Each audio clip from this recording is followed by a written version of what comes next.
Hey, welcome back to Cageside Live. That was a great intro. Great intro. I'm Matt Roth. Hi. This is what my face looks like for everybody that has ever wondered. That is Sean Rueter. Hey, Uh, you can reach him on Twitter at S1Rude. I'm at MattRoth512. Uh, yeah, Sean, we haven't done this in a while, man. How I are you? know. I'm all right. I'm all right. I'm kind of half asleep and kind of pissed off after this show, but in general, life is okay. Yourself? Yeah, I'm Yeah? doing good, man. I'm no longer in Austin, Texas. I am now in New Jersey. So you and I are now running this early Eastern time. So um, See, now just, you can be tired and drag ass like me. yeah, just to give all the viewers a little rundown. It's gonna be me and Sean from now on for at least the time being. So don't expect, since it's the East Coast and everybody hates the East Coast. Uh, don't expect these shows to go long because we're both really fucking tired. Let's get into it. Sean, overall, what was your thoughts on Battleground? Oh, I was pissed off early. I thought the match quality was actually pretty good, but I thought the booking was boring at best and sometimes infuriating. Yeah, So, I would agree with that. I think that on paper it should have been a decent card. And I say card because I'm still somebody who you know follows mixed martial arts, and it's a card mhm. versus an event. But on paper, it should have been good. Like I had high expectations for a lot of the matches, and none of them delivered. Like the only thing that was actually decent was the pre-show. After that, it just went to complete See, shit. I missed the pre-show. That's probably my whole problem right there. God damn it! I knew that Naomi Cameron match was going to be the bomb.com. See, Shit. here's the thing: it wasn't bad. It was not a bad match, and like maybe that's because Naomi is actually really athletic, and Cameron was able to tell a decent story doing what she did. It just that was a good match. The And what? Adam Rose Yeah. Fandango match was nothing, but you got to figure that this is the end of the road for Fandango for Johnny Curtis. I feel bad for him because he So took what did they do? Were Summer Rae and Layla there? yeah, and they walked out with Adam Rose, and Oh. then both slapped Fandango in the face, which for some reason didn't lead to a disqualification. Hmm. Which doesn't make sense to me because any other time that would totally be a disqualification. But there was no DQ. And then Adam Rose rolled Fandango back in the ring, hit the whatever he calls it, the party stopper or The party whatever, foul. Yeah. party foul, and 1, 2, 3, and that was it. It was a really, really, really, really, really short match. And I feel bad for Fandango for Johnny Curtis because he's a great worker. Like he's actually one of the better workers on the roster. He got a shit character over with the crowd, and then Yeah. after that, he decided to say, fuck you. Well, maybe it's the best thing for him, like you said. I mean, I enjoyed his weird. I mean, when he's doing the weird gimmick down in developmental, I enjoyed him there. So maybe he can get away from this shtick and come back. Who Kind of what they knows? did with Husky Harris slash Bray Wyatt. Something, yeah. But like it's they have nothing for Fandango right now, and granted, like, it's tough running a contract, and you're not going to have something for every single person. But he's one of the guys that I actually enjoy watching. I think that how when he started out and he was like, "No, it's Fandango." I thought that was amazing, and it just kind of slowly got co-opted by the WWE, and now it just sucks. And Adam Rose, I had no expectations for, and know, he hasn't delivered on anything. Yeah, I mean, it's I guess this is a little off topic, but that's how bad this show was. Is that where the interesting stuff to talk about is off topic. They should have a. They've got enough time. They've got what is it, 6 7 hours of TV a week plus monthly pay-per-views. They could write stories for everybody, but That's all right. I mean, that was part of the problem I had with tonight. Is this was a glorified episode of Raw. They did a lot. There was a lot of video packages. There was I guess there wasn't so much talking backstage. There was some early, but then all that time got eaten up with Rollins and Ambrose, which would have been I would have probably popped for if it was a Monday night or a Friday night. But on a Sunday night, when you've been telling me all week this match is going to happen, I'm kind of pissed off. Did they develop the angle and the characters? Yes, but it wasn't what I paid for. I didn't pay. I paid it $10, but still. You're telling me this is something special and different, and then it was just another. I mean, there were even commercials on the thing.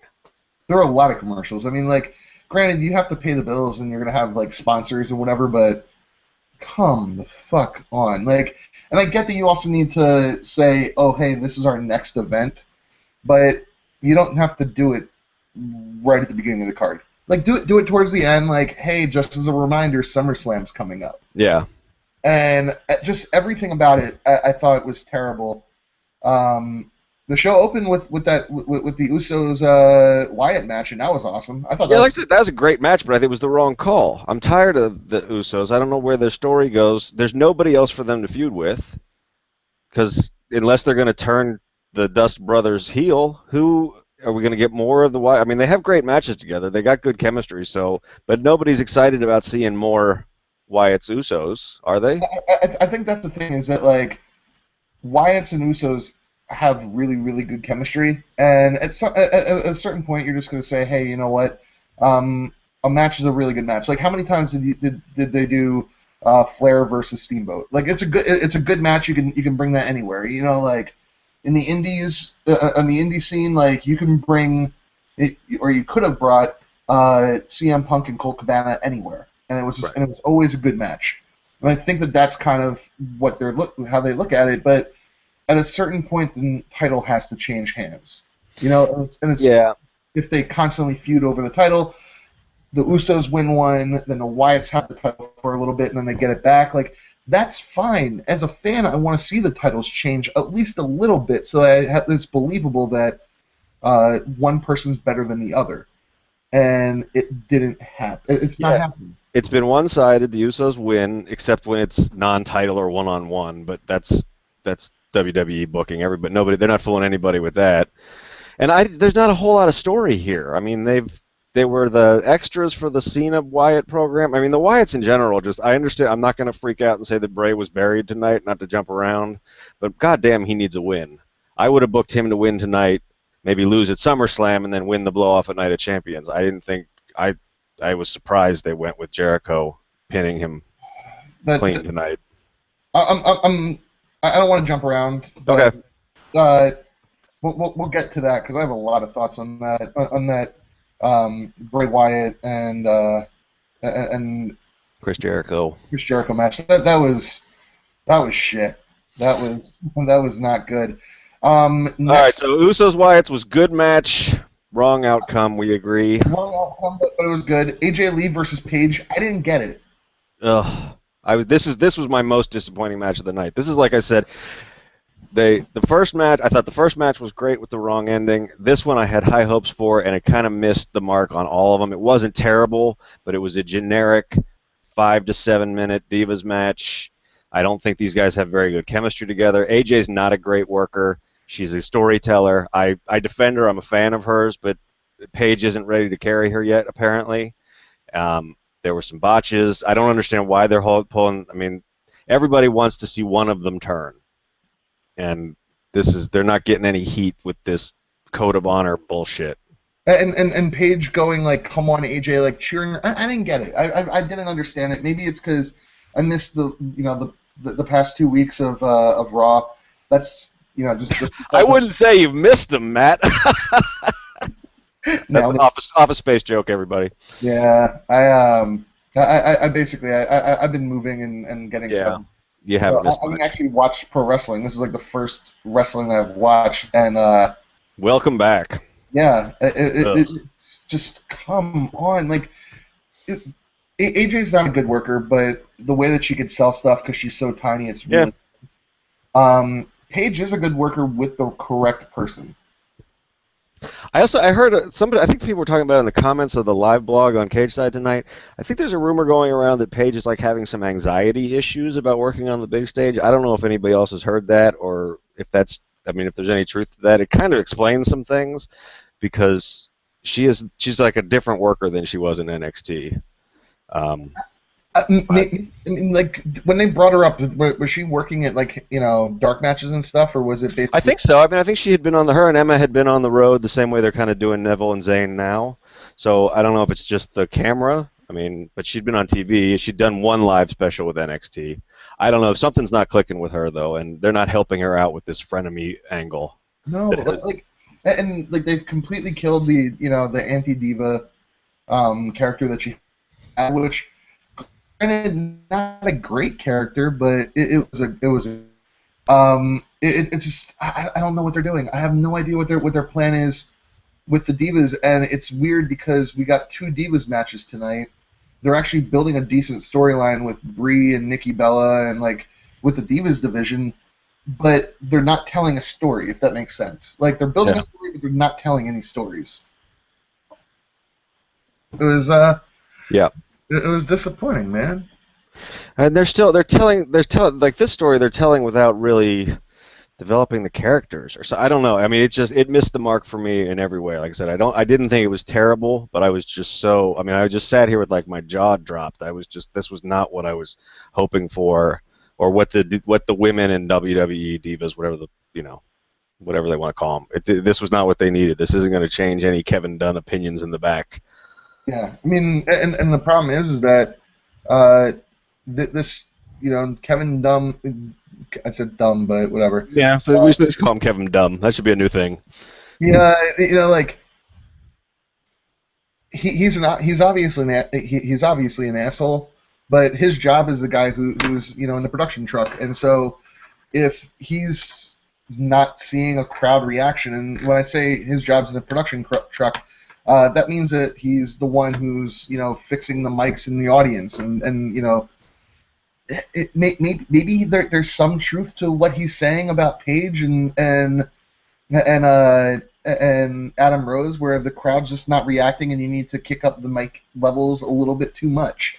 I don't know, but it's just I've said it on previous episodes where that's my worry with Sami Zayn coming onto the main roster is that I don't know how the audience is going to connect with him. It's pretty clear that she's not connecting with this crowd the way that the people in NXT in Full Sail are connecting with her. Yeah, at some point it's a chicken and the egg thing, or it's a self-fulfilling prophecy on the WWE's part, because they book these guys like crap too. I mean, I was not really confident about the Adam Rose thing. I did think that the music would take him a little bit farther than it has, but they had just released that character in NXT, and then they sent him up to WWE whole cloth, and they brought Paige in as the complete opposite of her character in NXT, where she was always sort of kind of a tweener that the crowd loved. She was sort of doing something similar to what Ambrose is doing now. She was kind of the loose cannon. She'd kick the shit out of you when you pissed her off, and now she's this aw shucks baby face that takes beatings and then hits her submission, and it's not surprised that she hasn't connected. So I don't know. It's fucking disappointing, like I said. It really is, and again, like we love NXT because it for some reason, one that's the same crowd at every single taping. So they're able to actually build a little bit of connection, which you can't do with Raw or SmackDown. But at least they're giving people an opportunity to build a character there. But that's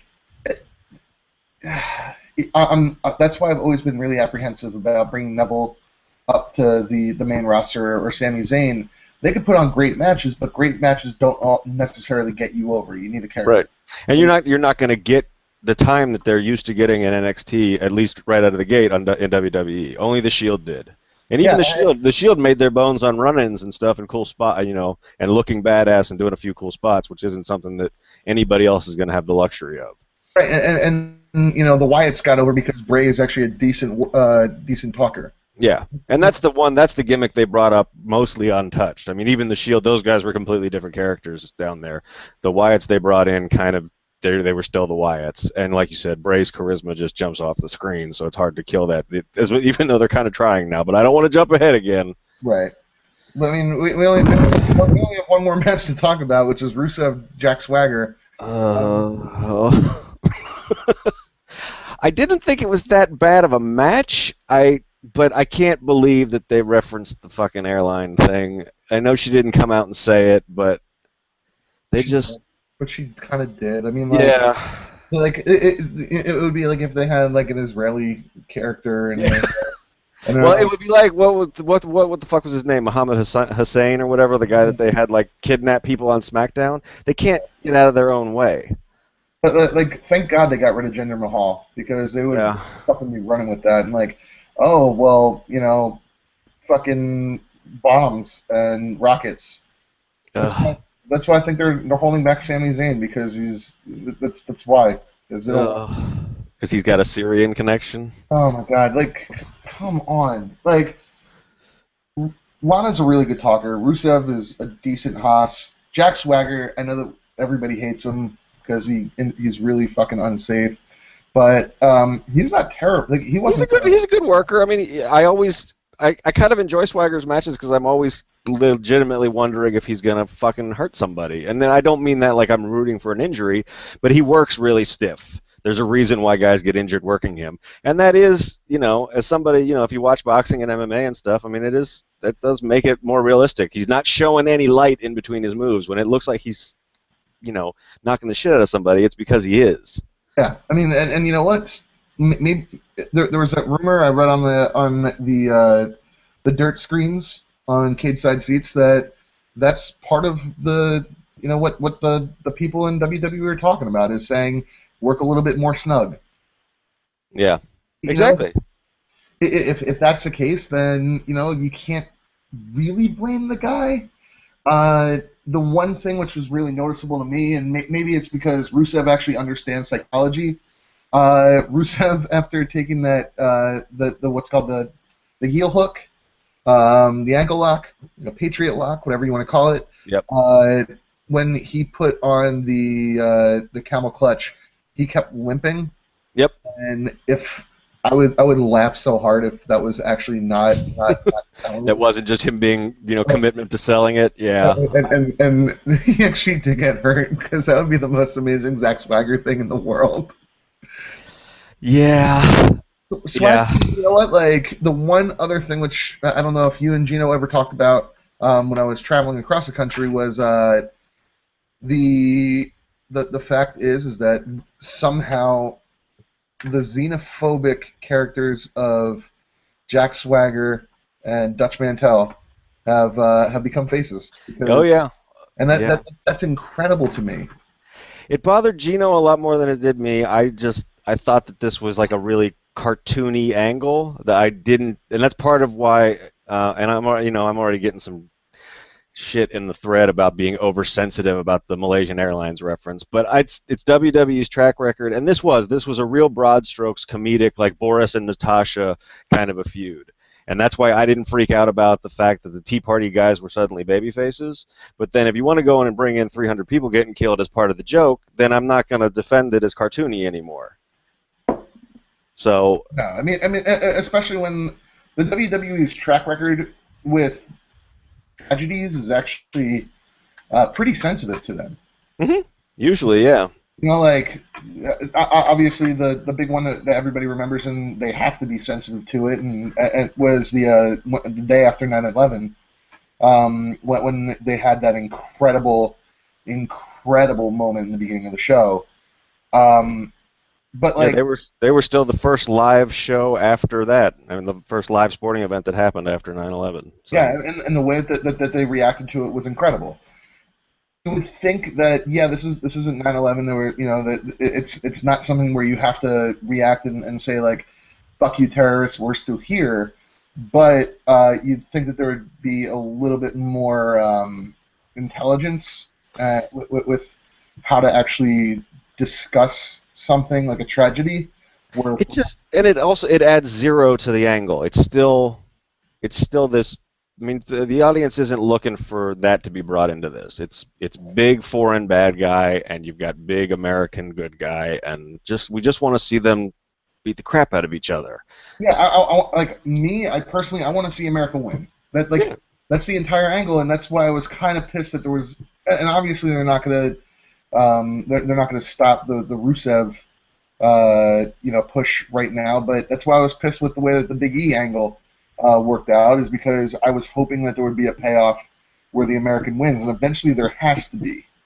I think so. I mean, that's the other thing that I worry about this angle is that they're building Rusev up as this monster who should not lose to a guy who just lost a feud to Adam Rose, which is what Jack Swagger is. And you can turn him around and try to play up his real wrestling background again, but he just lost to Adam Rose, who is your poofy comedy face, I guess, who acts like a heel. I don't know. He's not over.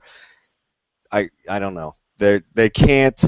The logical pro wrestling WWE payoff to this story is America wins, and you really shouldn't do that with Rusev right now.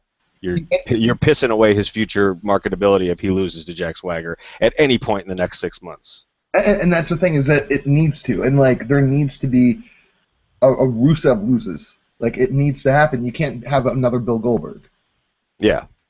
And they are. I mean, I was thinking that they did this with Ryback too, but at least Ryback got jobbed out to Cena, and it was because of injury. But he was, when they do a really good job of building a monster for a while, and then they can't control themselves, and they book themselves into something like this, and maybe he'll go over. I mean, that'd be a way to keep serious heat on him if he rolls right through the Vietnam veteran and his American wet flag waving guy now, but. I still think at some point, probably SummerSlam, Swagger's going to get a win, and that's going to hurt. I don't know. I think Rusev's talented enough to recover from that, but I don't know. I mean, I don't trust him right now. I don't trust their booking right now. And I think that's the big thing with me. And like I brought up Goldberg, and you brought up Ryback, is that if you're building up a monster, like they knew right from the start once Goldberg started getting the Goldberg chance, and he got super over by not like he's even more limited than Roman Reigns. Even more limited. Like Goldberg was the most limited green guy in the entire world, and he got over because he had a spear and a jackhammer. That's it. But they eventually paid it off with him as a champion. Mm-hmm. You're not gonna put the belt on Rusev. You didn't put the belt on Ryback, and that's what ultimately killed Ryback as a character. You need, if you're gonna play up this monster, it needs to pay off with him as a title with a title. That's the goal of pro wrestling, is to win championships, and if you never do it, then fans aren't going to take you seriously. Yes, they're just props, but it's the ultimate prop. Which segue into our next into our next match of Bray Wyatt and Chris Jericho. Yeah, I said that Paige AJ was my most disappointing match on the card. This one, I thought the match was okay. It was a little sloppy. It wasn't. Okay, we can disagree. People love when there's conflict. I don't know. I will fully admit I am such a Jericho mark that I got amped up watching his entrance, and that probably took me a little while. But I don't. I mean, they were going so well. They got Harper and Rowan thrown out, which I thought was the right call. I thought Bray was gonna win clean to build himself back up, and then Jericho would babyface up and come back and win the middle one, and then Wyatt would win the feud and write Jericho off of TV, and that's not the way they went, and I'm confused. Tell me why you hated it. Well, they had no chemistry. That's the first one. Also, hey guys, my microphone wasn't on in my headset. I was talking to the microphone on my computer. You sound much better now. That makes a big difference. Yeah, I just. Let me tweet Gino and see if I can fire you real quick. Hold on. It's my first day back, man. That's all right. Oh my God! Like, look, they had no chemistry. And this seems to be. I'm gonna make the same complaint that we all had when they brought back Rob Van Dam this last time, which was they shouldn't have. They shouldn't have brought back Chris Jericho. He had a really good couple of runs late in his career. Like the stuff that he did with CM Punk was awesome. This was not good. They had zero chemistry. It was the wrong call to have him go over. The match was just awful. Like this was a bad match, and maybe in my head it's because I had higher expectations for the match, but this was fuck, man. Like this was not good. This was a really, really, really, really, really bad match, and it's mostly Chris Jericho's fault. Yeah, I don't know. Like I said, I mean, I am a Jerichoholic, card-carrying member, but I didn't think it was that bad. I thought the story, like I said, I thought the story was going the right way until it had the wrong ending. I thought it's weird because I mean, I guess I'm the NXT nerd on the site, maybe even on the whole internet, but they had a really good match together down there. So I don't understand where the chemistry problems were. I do see what you're saying. I wouldn't put it entirely on Jericho No, because there were some. it's completely his fault. No, Wyatt botched that whatever that backbreaker thing was supposed to be, and then he did it a second time, and it still looked like shit. That wasn't Jericho like sandbagging him. That was Bray not pulling the move off. Yeah, but then Jericho bullshitted. Jericho bullshitted that DDT. I mean,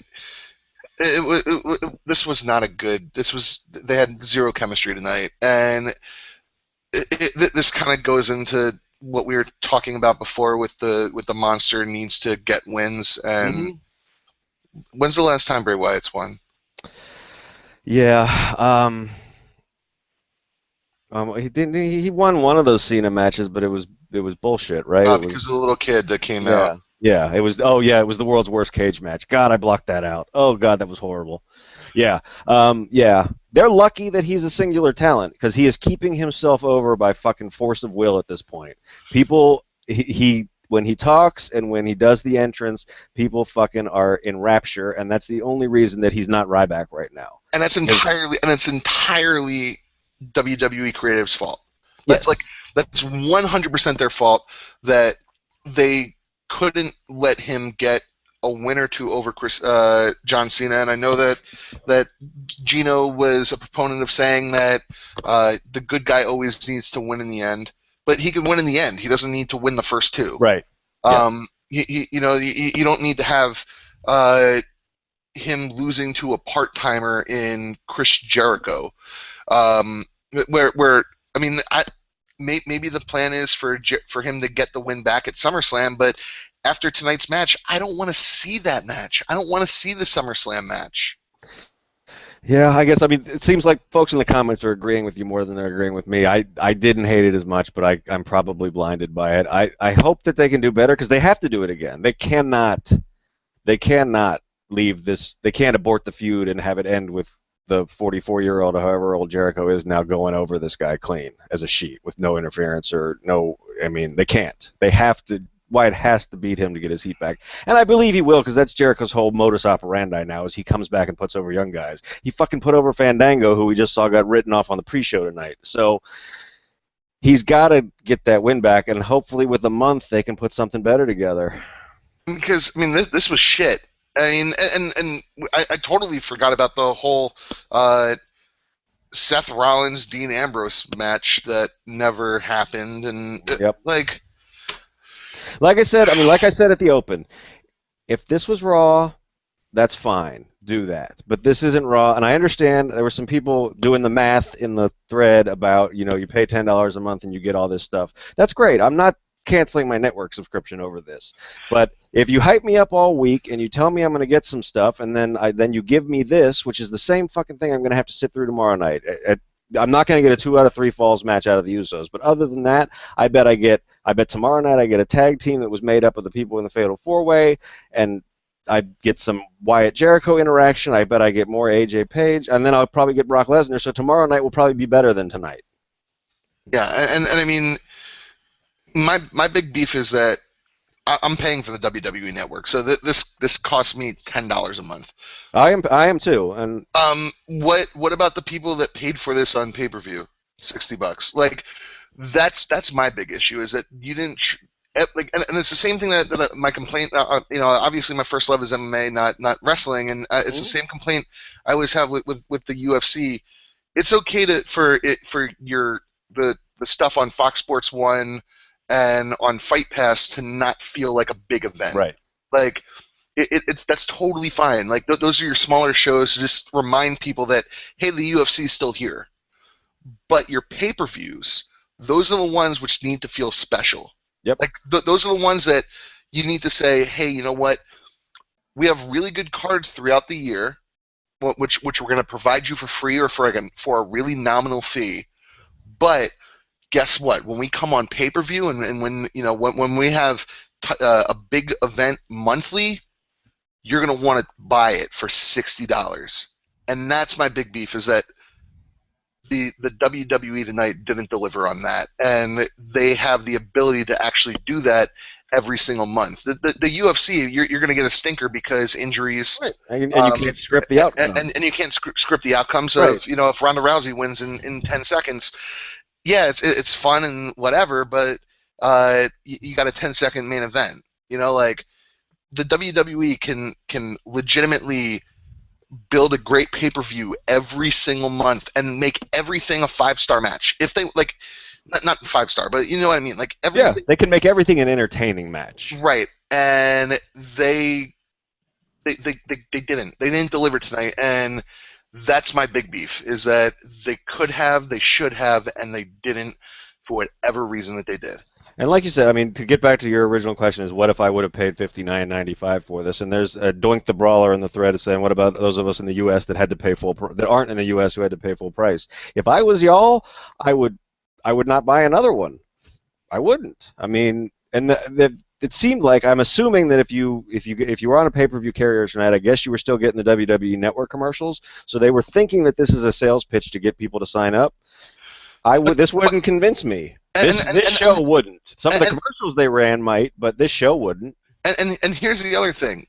The reason why the network signups, yeah, maybe the network signups, there's been a lot of issues, whatever, but a big reason why they haven't done well is that there's a huge part of the country that doesn't have high-speed, doesn't have that's true too. Great internet. So you have to pay that pay-per-view fee, and that's another big, that goes back to my point of the UFC and my complaint with the UFC. Like, you can't put fucking Demetrius Johnson in the main event. Like, I don't want to pay for that. Like, I don't want to pay for fucking non-title fights in the main event of a UFC card. I want real fucking fun fights that make me want to pay for it, and I will pay for it. Like, dude, as an MMA writer, I have paid for UFC events for the past 6-7 years monthly. Yep. Monthly, I pay $60 a month for the past 7 years, and there's been somewhere where that's a lot of money, and there's been somewhere where they've been so bad that I've legitimately just called up my cable company and said there was audio problems.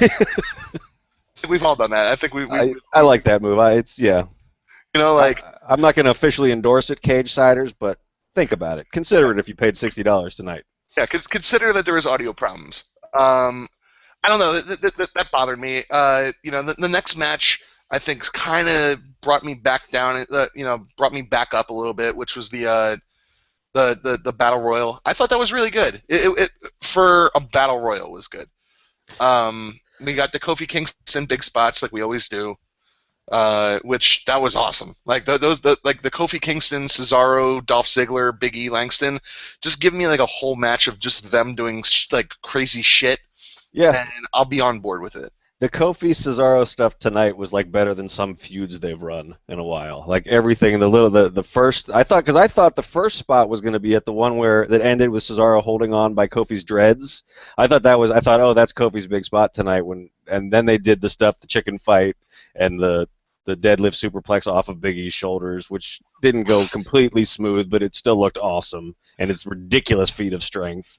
Yeah. And like, feat of strength for two people. Like, Big E caught Kofi Kingston out of the air, and whether he's billed at like 210 or 220 and he's actually like a $190 or whatever, that's still a human being that's jumping in the air, and you caught them on your shoulders. That's crazy pants. I think that kind of saved the card for me, the night a little bit.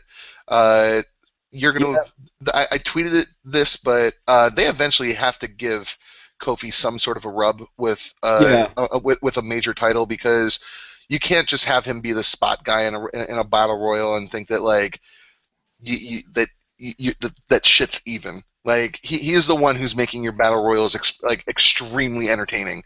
You need to give him a rub every so often. I don't know about him. I mean, I think he needs to get back into that run he was in for a while I think he's the kind of guy who eventually should probably like threaten Jericho's record for most Intercontinental Championships or something like that.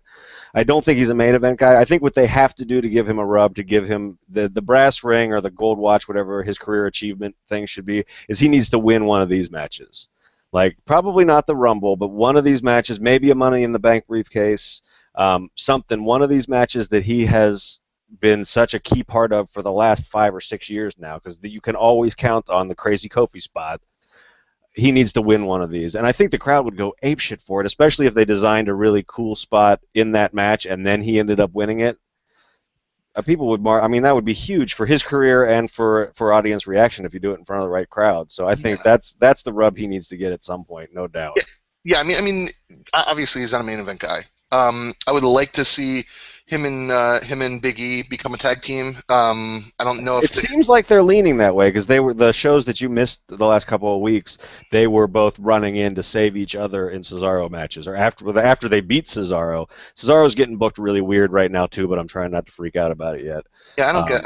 Look, I mean, Cesaro's due for main event push, and then he's not, and then he is, and now he's not. With Kofi and Big E. Yeah, and you know, fucking Bray Wyatt's due for a main event push, and then he's not. And then he is, and then he's not.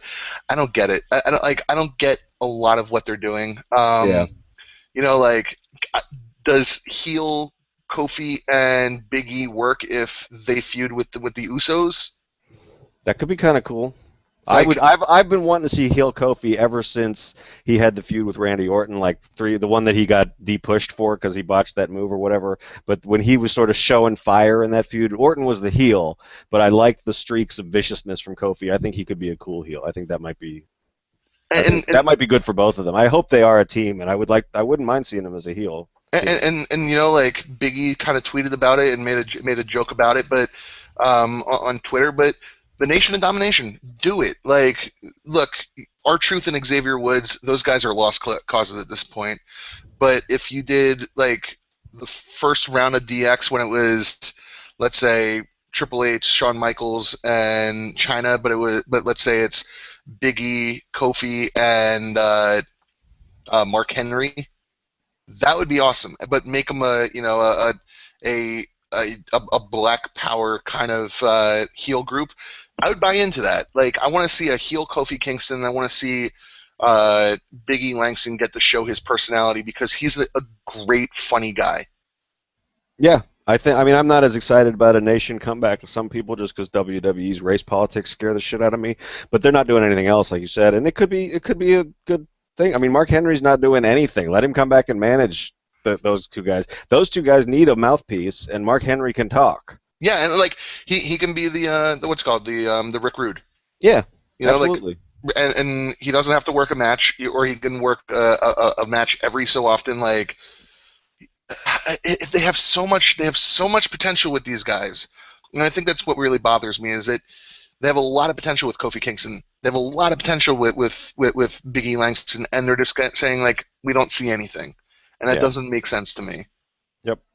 The Battle Royal. The other thing with the Battle Royal that a lot of people were really pissed off about was the outcome. Was the Miz and the Miz.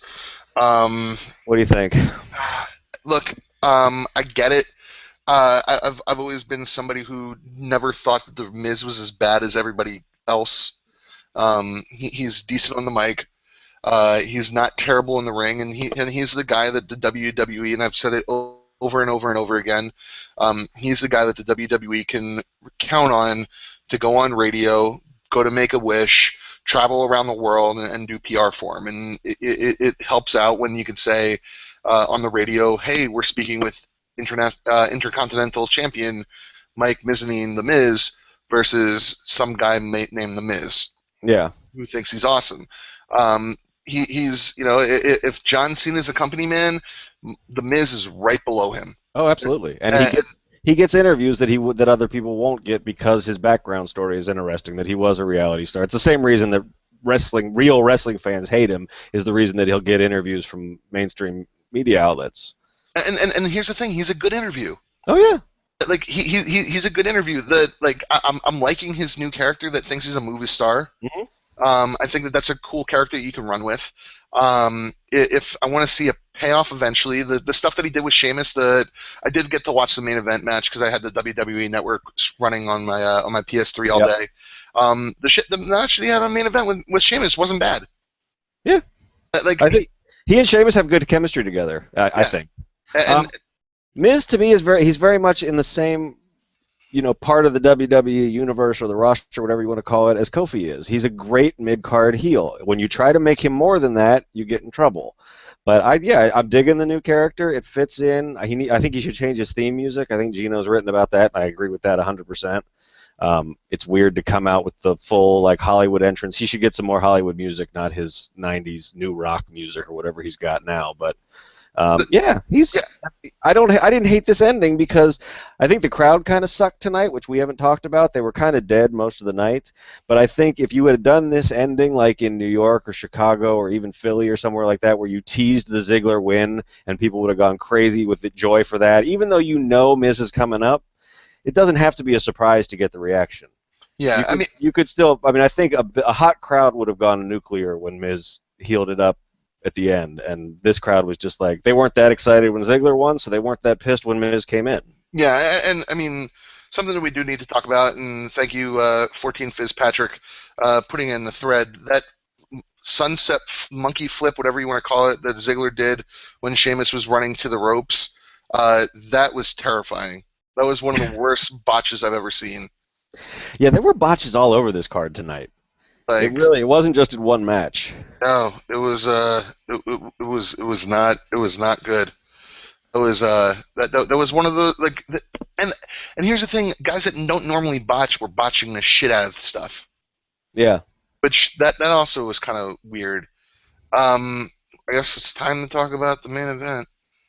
Is that it? Did we really get there already? Well, let's talk. Let me ask you something else, since we sort of glossed over the Ambrose Rollins stuff, except that I think we both agree that we should have gotten a match. Yep. Why? They fucked up my counter move. That's what I'm most pissed about. Counter move, which does fantasy football kind of styling for MMA events. They finally got on board with doing pro wrestling counter move, and which I figured I know everything about pro wrestling. I'm gonna win this. Yeah. And, fucking because Seth Rollins and Dean Ambrose didn't have a match, I got 29 points for some reason. Dude, motherfucker, I was on pace to win, and I was like, come on, you get fuck you, WWE. I would have won $10 tonight. So that's an interesting point, though, because Gino posted them today. There are sports books out there that take WWE bets. So if you bet on Rollins Ambrose, they have to give you your money back, or do you get the money because Rollins technically won? Do the folks who bet Rollins get it because that was the official match result? I think that was because that was the official match result. That's how you have to pay out. Wow. That's the other thing. So sports books lately have been kind of giving away the results of a lot of matches. Yeah. Because it no way to confirm it, but it's kind of seeming that way, that people within WWE corporate are kind of pushing the lines towards who the winner's going to be day of the show, and so if you looked at the lines, and I'll even pull them up, and kind of run down who they had as the favorites. I think the only favorites that haven't won for 2 shows in a row now are the Wyatts have been favored over the Usos, I think, in both tag title matches. But other than that, I think it's gone according to. So here's how the favorites played out. You had AJ Lee as a minus 500 favorite over Paige. Cesaro was actually a favorite in the Battle Royal at minus 250. The Miz was plus 330, plus 333. Everybody else was not getting any action besides Bo Dallas, Dolph Ziggler, and Sheamus. The Usos were a plus 250 favorite over Harper and Rowan. Cena was a minus 500. Roman Reigns was plus 240. There was no line on it for Randy Orton, and there was plus 2,500 for Kane. Dean Ambrose was the favorite at minus 138. Seth Rollins was plus 100. So if you put $100 on Rollins, you won $100. And then Bray Wyatt was a minus 333 favorite over Chris Jericho.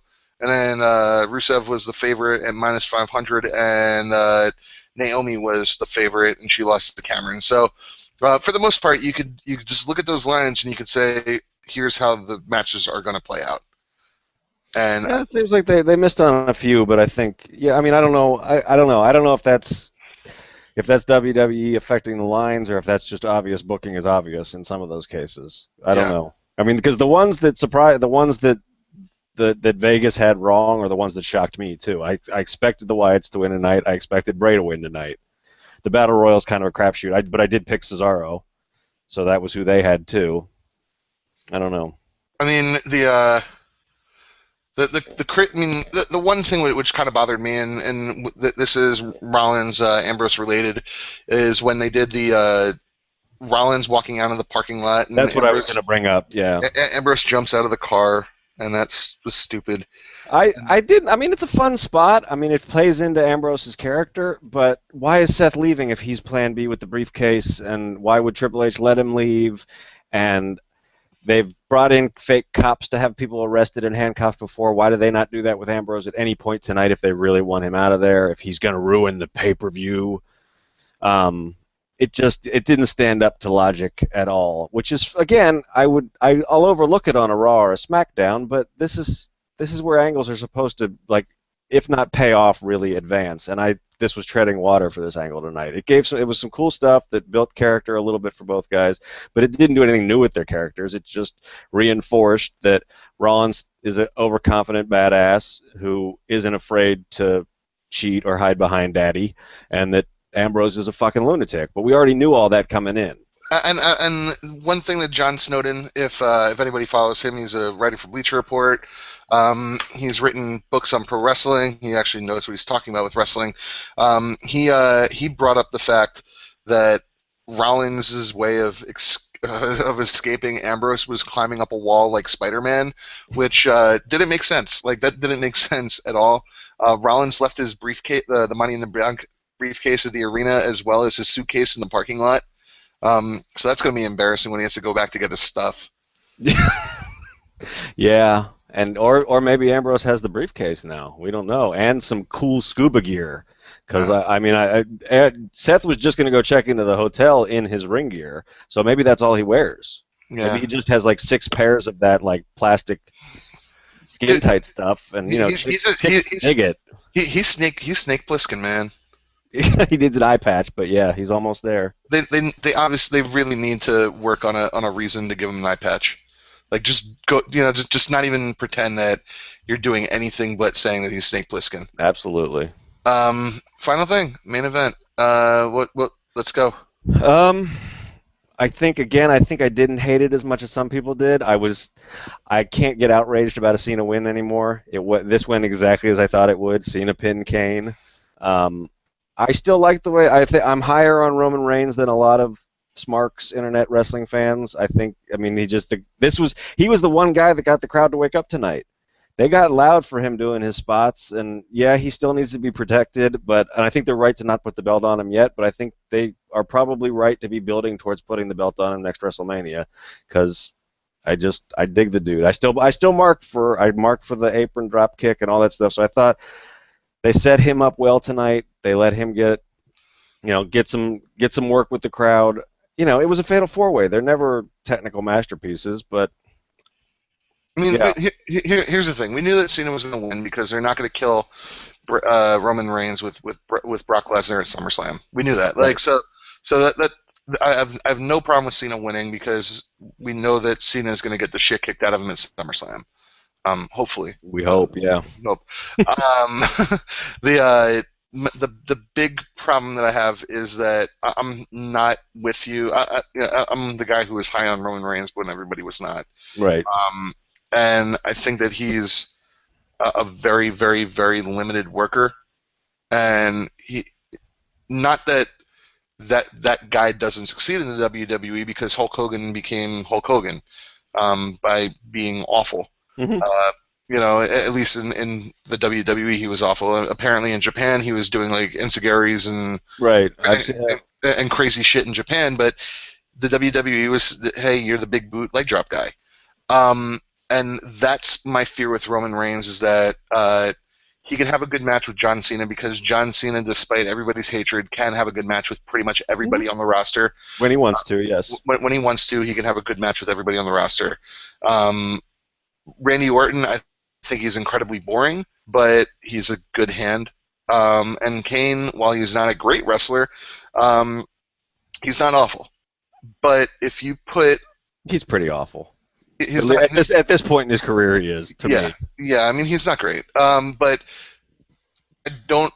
I keep going back to it in my head, is that when we got that Roman Reigns Bray Wyatt match on a Monday Night Raw, and they were the main event, and they gave him like 30 minutes for some reason, and that shit just stunk up the building. That's my problem with Roman Reigns, is that I think he's so limited that you can't give him a one-on-one main event that goes 30 minutes, because he's a Superman punch, the flying clothesline, the running around the ring, drop kick guy, the spear, and a Samoan drop. And while that's great, and he has his 5 big spots, he doesn't have moves.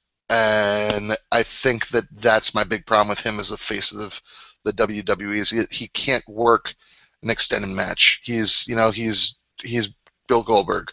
He's that's what he is. He's Bill Goldberg to me. I can't disagree with you. My only thing, I guess, where I am with him is I understand what WWE sees, which is that he does get this reaction, which is hard to teach. And I think they saw that one-on-one match with Wyatt, and they decided, okay, he's not ready for that yet, so we got to protect him while we see if we can get him to where he can be Cena, which like you said, Cena is a guy who, give him the spotlight, give him 30 minutes against anybody other than 44-year-old Rock, and he'll deliver a pretty damn good match. At least a 3-star match on the Dave Meltzer scale. And so they're giving. I hope that what they're doing right now is behind the scenes, and it seems like it, because he's headlining these international shows and some house shows and things. I'd be curious to hear from Cagesiders and folks who've seen him at house shows, because I haven't. If they are giving him more time, and if so, how he's doing with it, because I think that's what they're doing, is behind the scenes they're trying to get him to that point where he can work a decent 20-30 minute match, and if they can get him there, then they'll pass the torch. Because, like I said, because you can't really teach the reactions that he gets. If they can't get him there, his charisma is the most incredible thing right now in the WWE is his charisma. He is the most charismatic person that they have on the roster. That's without dispute, without doubt. He is incredibly charismatic. But he doesn't. He can't work a 30-minute match. And that's what you need to do if you're going to headline WrestleMania.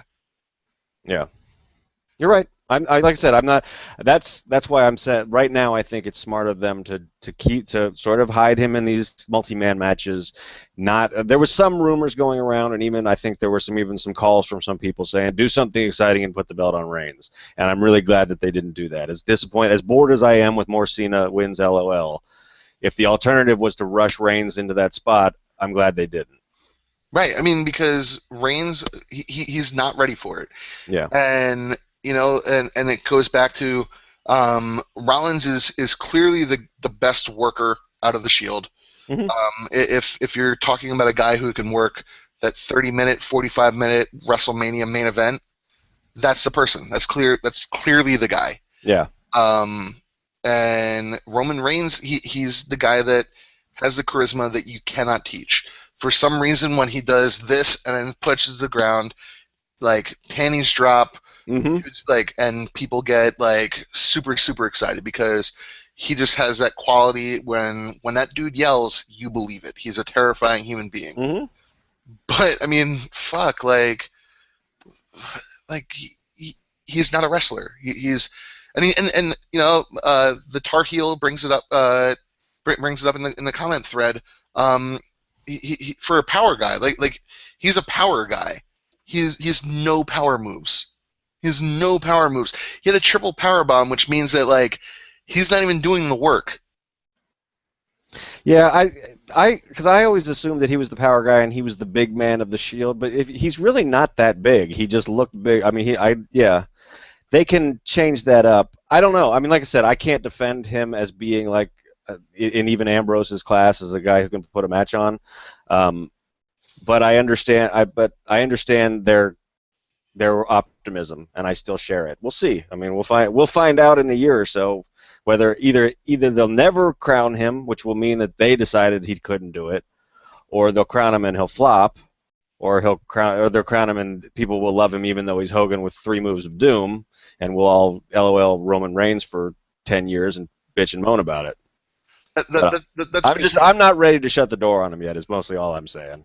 I'm not ready to shut the door. I just think that for everybody to say, for them to say that he's our guy, he's the future, it's based on the fact that it's based on the only fact is that he's charismatic, and charisma gets you only so far. And again, it goes back to the Bill Goldberg, it goes back to the Rusev, it goes back to the Ryback discussion from before, which is eventually Bill Goldberg lost the belt, and if you believe Kevin Nash with the reason why they beat him the way that they did is because if you watch the Legends of Wrestling roundtables on the WWE Network, which were filmed years ago, is that as the main event guy, you need to go at least 15 minutes, 20 minutes at a show, and it's impossible to get 7 minutes at a one-on-one match. Yeah. And that's my big beef with Roman Reigns, is that he has he has all the qualities, but just not that guy. Yeah. And I'm sorry, Clemson. There's not enough Gino because there is no Gino. It's going to be me and Sean Rueter for the time being. Yeah, Clemson's drunk. Let it. All right. Sorry, man. I'm not drunk enough. I don't know. Leave him be. Yeah, I don't know. He was telling me he loved me a little way back up the thread, so whatever. Yeah. Yeah. So, right. what else about that?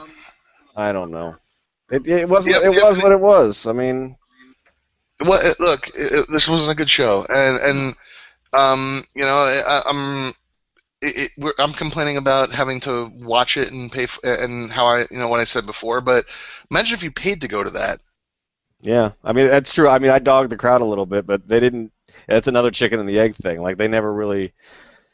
After the 2 out of 3 falls match, there wasn't that much to get hot about, and if you thought that was the wrong outcome, but it just it's one of those things. It wasn't a good night. It was not a good night.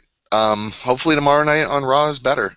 I think it will be. I mean, like I said, I think there's some things to look forward to. I've apparently Cena's not going to be there, so if you're a real Cena hater, you got that coming, and we get to see how they start that story with Lesnar showing up. Heyman was sending pictures out on his Instagram or something of him in a plane saying he was going to get Plan C. So it's fair. They're not doing a really. They don't even seem very interested in hiding what the SummerSlam main event is, and that's fine because we want to see them fucking tear it up, and hopefully they don't make the wrong booking decision on that one. But we got a month to bitch and moan and worry about that. Yep. Anything else you want to cover tonight? Bo Dallas is still awesome, and that's it. The Bo Dallas. That's this show would have been much better if Batista had been on it. It really would have. And you know what? I miss you, Dave. We miss you, Dave. Come back. Please come back. I promise not to call you Batista too much. Deal with it. Yep. All right, bye. Bye.